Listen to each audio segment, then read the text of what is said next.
Assalamu alaikum wa rahmatullahi wa barakatuh. We are welcome to another episode of Al-Wadihu fi Ahkam al-Tajweed, the clarity in the rulings of al-Tajweed. Today, having known the point of articulation and special names given to the Arabic alphabet, it is necessary we take sifaatul Huruuf, that is the characteristics of the Arabic alphabet. So, we may have two or more alphabets having the same makhraj. What differentiates them should be their characteristics. Now, these characteristics, as-sifat, are of two types. We have as-sifatul asliya, that is the primary sifat, also known as as-sifatul lazima, the necessary or compulsory characteristics. And then we have as-sifat al-arida, those ones that are not compulsory. As-sifatul lazima, those composite characteristics, are those characteristics that we only find in a letter, an alphabet.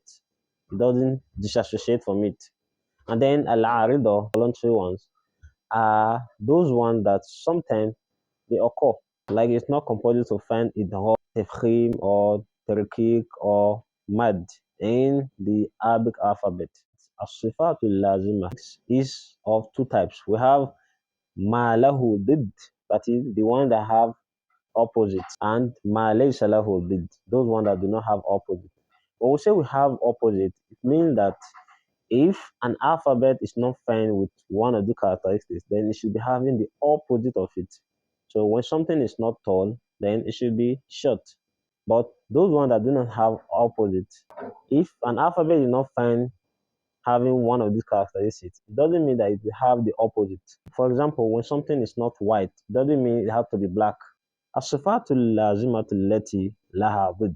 Those composite characteristics that have opposite are five. We have al-hams. Al-hams in the Arabic language mean al-khofa, that is hiding or whispering.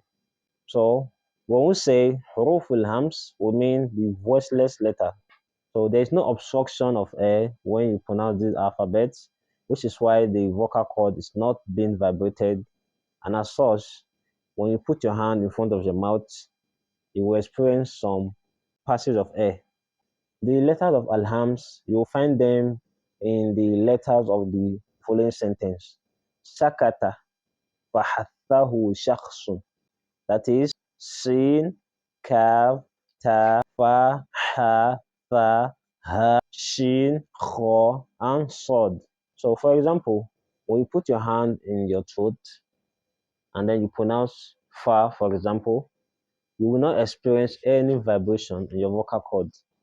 Rather, you will experience free passage of air when you put your hand in front of your mouth. For example, you say af, af. So the vocal cord is not being vibrated, and again, there is free passage of air which you will feel on your palm. We have ha, ah, ah. Likewise, the others. The opposite of alhams is al-jahr.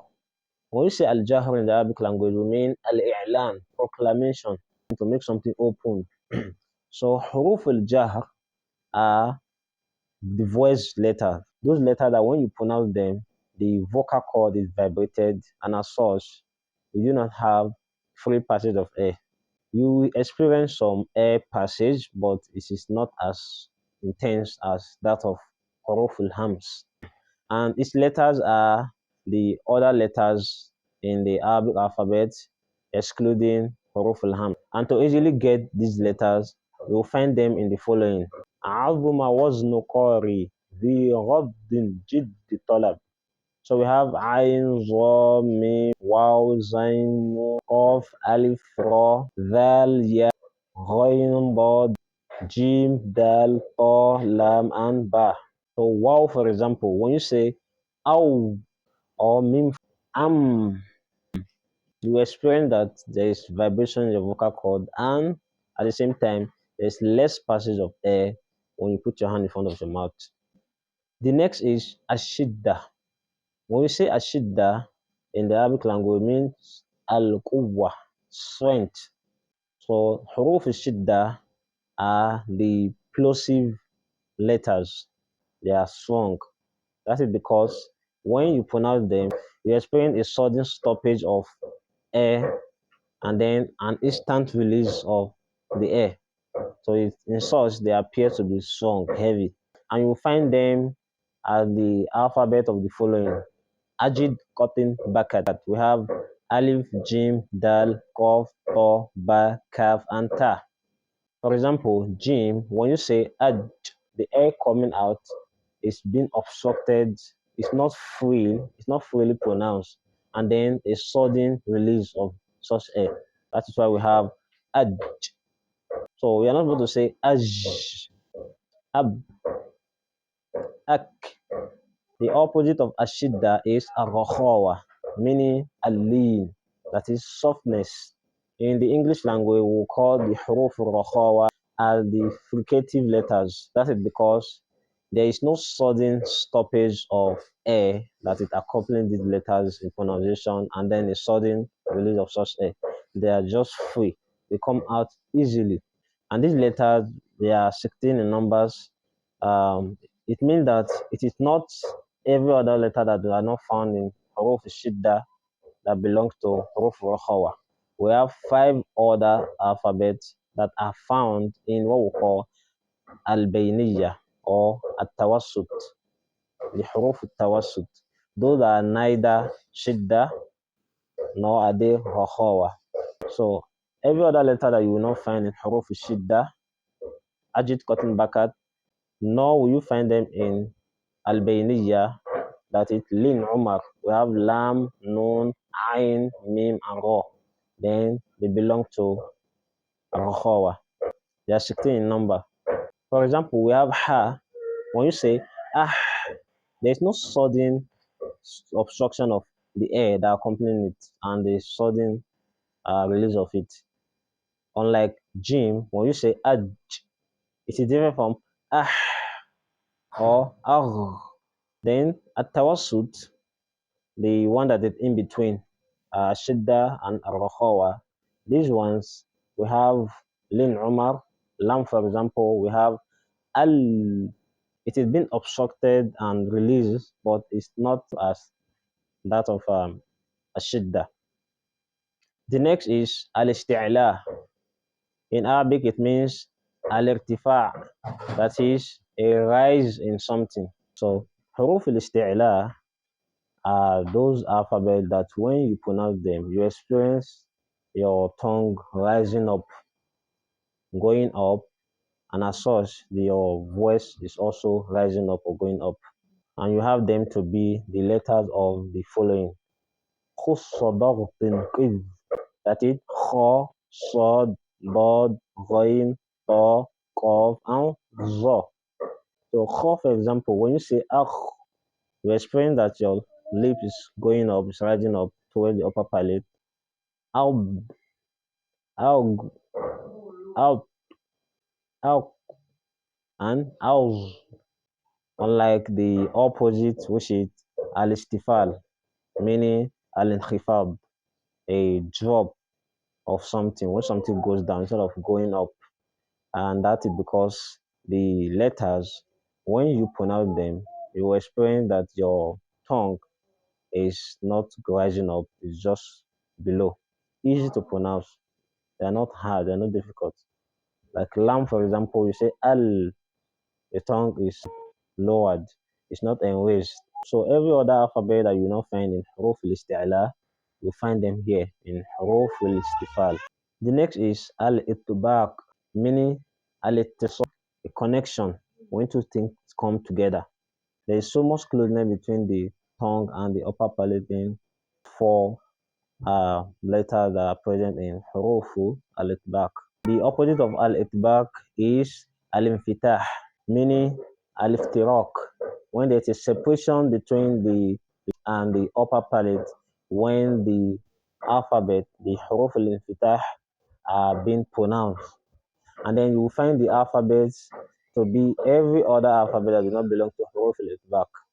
So even when the tongue is being raised up towards the upper palate, as long as it doesn't touch, there is no collision between it and the upper palate, then it is Huruuf al-Infitah. For example, Ghain and Kha that you find in Huruuf al-Isti'la, those ones that the tongue is enraised, you will not find them in Huruuf al-Itbaq, those that have a collision between the tongue and the upper palate. So you will find them in Huruuf al-Infitah. When you say Akh, your tongue has no connection with the upper palate. Or Ag is different from Aus. The next is Huruuf al-Dhalaqa.